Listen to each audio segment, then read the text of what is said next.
এক মুহূর্ত কল্পনা করুন, আপনি কোনো ভিডিও দেখছেন না, কোনো লাইভ খবর নেই, কোনো খেলা নেই, কোনো নাটক নেই। বিশ্বে কি ঘটছে তা জানতে হলে আপনাকে অপেক্ষা করতে হয় পরদিনের খবরের কাগজের জন্য। আজকের আমরা চোখের পলকে যুদ্ধ দেখি, চাঁদে নামা দেখি, এক দেশের গল্প আরেক দেশে বসেই দেখি। এই চোখ দিয়ে দেখার বিপ্লব একদিনে আসেনি, এর পেছনে আছে এক শতাব্দীরও বেশি সময় ধরে চলা স্বপ্ন, ব্যর্থতা আর আবিষ্কারের ইতিহাস। স্বাগতম ইনফোনারিতে। আজ আমরা জানব টেলিভিশনের জন্মের ইতিহাস। তো টেলিভিশনের আগে মানুষের দেখা। একটা সময় ছিল যখন মানুষ খবর শুনত কিন্তু দেখতে পারত না। রেডিও মানুষকে কণ্ঠ দিয়েছিল, কিন্তু চোখ তখনও অপেক্ষায়। খবর মানেই ছিল শব্দ, গল্প, কল্পনা। বিজ্ঞানীরা ভাবতে শুরু করলেন, যদি শব্দের সঙ্গে ছবি পাঠানো যায়, যদি দূরের ঘটনাকে চোখের সামনে আনা যায়। এই প্রশ্ন থেকেই টেলিভিশনের যাত্রা শুরু। তো আলোকে ভেঙে দেখার চেষ্টা। টেলিভিশনের মূল সমস্যা ছিল একটাই, ছবিকে কিভাবে বিদ্যুতে রূপান্তর করা যায়। ১৯ শতকের শেষ দিকে বিজ্ঞানীরা আবিষ্কার করলেন, আলোকে ছোট ছোট অংশে ভেঙে তথ্য হিসেবে পাঠানো সম্ভব। ১৮৮৪ সালে একজন জার্মান বিজ্ঞানী পল নিপকো একটি যন্ত্রের পেটেন্ট নেন। এই যন্ত্রটি ছিল একটি ঘূর্ণায়মান ডিস্ক। আজ আমরা একে চিনি নিপকো ডিস্ক নামে। এটাই ছিল ইলেকট্রনিক্স টেলিভিশনের প্রথম ধারণা। তো যান্ত্রিক টেলিভিশনের যুগ কি ছিল?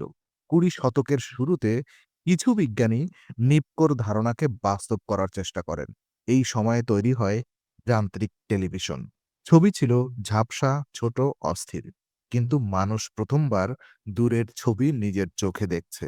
এটাই ছিল এক বিপ্লবের সূচনা। তো ইলেকট্রনিক্স টেলিভিশনের জন্ম কখন হয়? যান্ত্রিক পদ্ধতি ছিল সীমাবদ্ধ। দরকার ছিল পুরোপুরি ইলেকট্রনিক্স সমাধান। এই জায়গায় ইতিহাসে প্রবেশ করেন দুই গুরুত্বপূর্ণ মানুষ।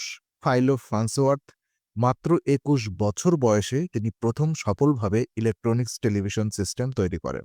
ভ্লাদিমির জোরিকিন, তিনি উন্নত করেন ক্যাথোড রে টিউব, অর্থাৎ যেটাকে আমরা বলি সিআরটি। এই প্রযুক্তি পরবর্তী কয়েক দশক টেলিভিশনের হৃদয় হয়ে থাকে। তো প্রথম টেলিভিশন সম্প্রচার ১৯২০ ও ৩০-এর দশকে ইউরোপ ও আমেরিকার প্রথম টেলিভিশন সম্প্রচার শুরু হয়। প্রথম ছিল পরীক্ষামূলক, সীমিত এবং ব্যয়বহুল, কিন্তু মানুষ মুগ্ধ হয়ে গিয়েছিল, কারণ পর্দার ভেতর জীবন নড়াচড়া করছিল। তো যুদ্ধ ও টেলিভিশনের থেমে যাওয়ার যাত্রা। দ্বিতীয় বিশ্বযুদ্ধ শুরু হলে টেলিভিশনের অগ্রগতি থেমে যায়, সব মনোযোগ যায় যুদ্ধ প্রস্তুতিতে। কিন্তু যুদ্ধ শেষ হতেই টেলিভিশন ফিরে আসে আরও শক্তিশালী হয়ে। ১৯৫০-এর দশক, টেলিভিশন আর বিলাসিতা নয়, এটি হয়ে ওঠে পরিবারের সদস্য। মানুষ একসঙ্গে বসে দেখে খবর, নাটক, খেলা। টেলিভিশন বদলে দেয় মানুষের দৈনন্দিন জীবন। খাবার খাওয়ার সময় বদলে যায়, আড্ডার ধরন বদলে যায়, সমাজ বদলে যেতে শুরু করে। সাদা কালো থেকে রঙিন পৃথিবীর শুরু টেলিভিশন ছিল সাদা কালো। কিছু মানুষ রং চায়। ১৯৬০-এর দশকে রঙিন টেলিভিশন আসে। পৃথিবী হঠাৎ আরও জীবন্ত হয়ে ওঠে। খেলা, সিনেমা, প্রকৃতি সবকিছু নতুনভাবে ধরা দেয়। তো আধুনিক টেলিভিশনের রূপান্তর কিভাবে হয়েছিল? সময় বদলেছে, টেলিভিশনও বদলেছে। সিআরটি থেকে এলসিডি, এলইডি, ওএলইডি। আজকে টেলিভিশন ইন্টারনেট যুক্ত, গেমিং উপযোগী, সিনেমা হলের মতো অভিজ্ঞতা। টেলিভিশন এখন শুধু দেখার যন্ত্র নয়, এটি একটি স্মার্ট প্ল্যাটফর্ম। তো টেলিভিশন বনাম ইন্টারনেট।